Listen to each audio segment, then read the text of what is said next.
Bismillahirrahmanirrahim. Assalamualaikum warahmatullahi wabarakatuh. Waalaikumsalam. Alhamdulillah, nahmaduhu wa nasta'inuhu wa nasta'inu. Wassalatu wassalamu ala asyrofil anbiya wal mursalin wa ala alihi wa sahbihi amma ba'du. Bismillahirrahmanirrahim. Qala ta'ala fi kitabul karim. A'udzu billahi minasyaitonir rajim. Bismillahirrahmanirrahim. Kuntum khairu ummatin ukhrijat nas ta'muruna bil ma'ruf wa tanhauna 'anil munkar wa tu'minuna billah. Qala Rasulullah sallallahu alaihi wasallam, man asbaha wa lam yahtam bi amril muslimin fa laysa minhum. Hadis ini rahimahullah, para alim, para ulama yang hadir pada malam hari adalah tokoh ulama siap penolong muslim makan.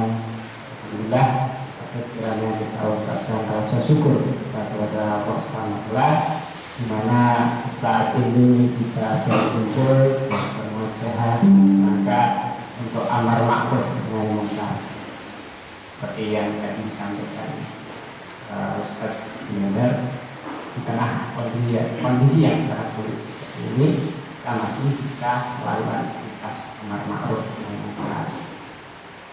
Salawat serta salam semoga senantiasa tercurah kepada baginda Rasulullah SAW yang senantiasa kita harapkan syafaat. Al-alim, para ulama yang dirahmati Allah, dalam kesempatan ini perkenankan saya untuk menukil satu makalah ulama yang sangat terkenal, yaitu Imam Al-Ghazali. Di dalam satu kitabnya yaitu Hisab wa Iqad, dia menyatakan bahwasanya antara Islam atau agama dengan kekuasaan itu adalah ibarat saudara kembar yang tidak bisa dipisahkan. Agama adalah asas atau fondasi, sedangkan kekuasaan adalah penjaganya. Segala sesuatu yang tidak ada fondasinya niscaya pasti akan roboh, dan segala sesuatu yang tidak ada penjaganya niscaya pasti nantinya akan musnah. Ikhwani rahimahullah, para alim ulama yang dirahmati Allah Subhanahu wa taala, akhir-akhir ini ramai diperbincangkan ya tengah-tengah umat, khususnya para elit, bagaimana relasi atau hubungan antara kekuasaan dengan Islam, hubungan politik dengan Islam. Sebenarnya kalau kita perhatikan, sudah sejak lama ada upaya untuk memisahkan antara Islam dengan kekuasaan. Mereka menggunakan berbagai macam dalih, berbagai macam argumentasi dalam rangka untuk memisahkan antara Islam dengan politik. Di antara argumen yang mungkin pernah kita dengar mengatakan Islam itu suci, sedangkan politik itu kotor. Maka mengaitkan antara politik dengan kekuasaan itu justru akan mengotori Islam itu sendiri. Itu dari mereka. Kita pahami seakan-akan argumen seperti ini adalah memuliakan Islam, padahal hakikatnya adalah mengkerdilkan dan melecehkan ajaran Islam karena menyempitkan ajaran Islam. Lain lagi ada argumen yang mengatakan bahwasanya Islam itu agama akhlak dan ibadah, bukan agama politik. Demikian serunya mereka berargumen seolah-olah membela Islam, tetapi sebenarnya adalah melecehkan ajaran Islam. Hadirin para alim ulama yang dimuliakan Allah, sesungguhnya menggunakan agama sebagai dasar pijakan politik itu bukanlah suatu pelecehan atau politisasi agama.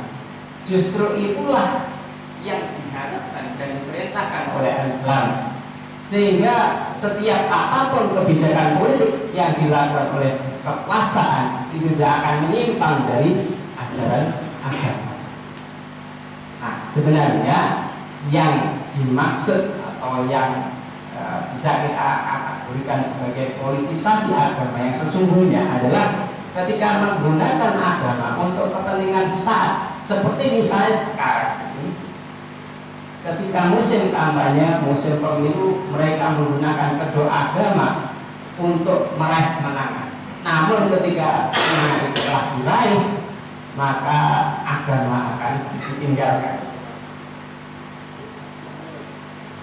Kita tahu ya, sekarang ini banyak sekali elit yang mendadak cenderung Islami, pakainya pakai kopiah, sorban, kunjungan ke sana kemari kepada wali ulama, pesantren, santuni anak yatim dan lain sebagainya, seolah-olah sebagai orang yang soleh, seolah-olah orang yang senantiasa akan perjuangkan Islam dan kaum muslimin ketika mereka sudah terpilih.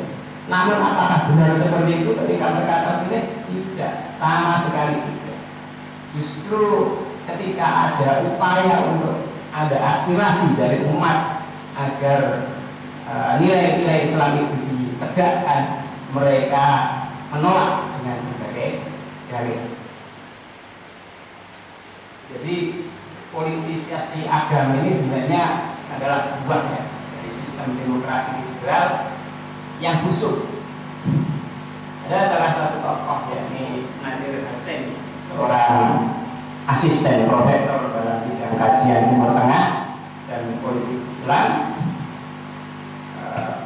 University of Edinburgh, dalam bukunya Islam, Sekularisme dan Demokrasi menyatakan bahwa reinterpretasi atau penafsiran kembali ide-ide keagamaan menjadi amat penting bagi kehidupan demokrasi liberal yang kondusif.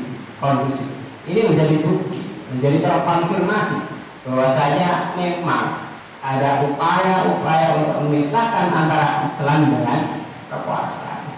Demikianlah yang terjadi saat ini ketika politik tidak diatur berdasarkan syariah Islam, yang tapi berdasarkan ideologi kapitalisme. Maka yang terjadi adalah manfaat menjadi asas terpenting. Politik hanya ditujukan untuk mendapatkan keuntungan ekonomi demi mempertahankan kekuasaan politik. Dalam politik seperti ini, maka sikap pragmatis menghalalkan segala cara akan banyak dilakukan oleh aktor-aktor politik. Kiranya demikianlah realitas yang kita hadapi, dan mudah-mudahan dalam multaqa hari ini menjadi bagian dari amar ma'ruf nahi munkar kita, dan semoga ini bisa didengar oleh para elit maupun para umat. Semoga kemudian umat bisa kembali kepada panggung Islam yang sesungguhnya.